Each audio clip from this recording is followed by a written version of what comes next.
Пред сега знаеме добро Кожув, лани игравме финале со нив и секоја утакмица ни беше тешка, така знаевме дека и на ова не може да се отпуштиме, така да мислам дека максимално влеговме на утакмицата и со одреден пат на играта успеавме да славим, така да ни остане уште една пречка за да го подигнеме пехарот на купот.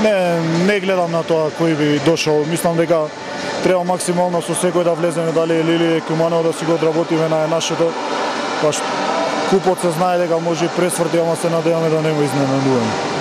Несомнено, МЗТ важи за најдобра екипа во нашето првенство. Меѓутоа, сакам прво да им честитам, да им посакам среќа во финалето. Не смеевме против екипа како што е МЗТ да дозволиме да имаме толку празни минути во текот на надпреварот.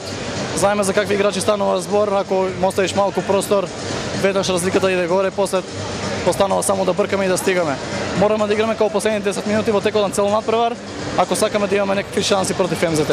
Се друго тешко ќе биде. Целите се исто како и минатата година, ќе се обидеме да се пласираме повторно во, иако јас сум нов, да се пласираме во финалето. Меѓутоа знаеме каква е лигата, работничка ја, Клирија, Команово ќе биде тешко, меѓутоа нашите цели се високи и продолжуваме, имаме на секој 2-3 дена надпревари, ќе биде напорно, меѓутоа ќе се обидеме да издржиме на сите фронтови. Благодарам.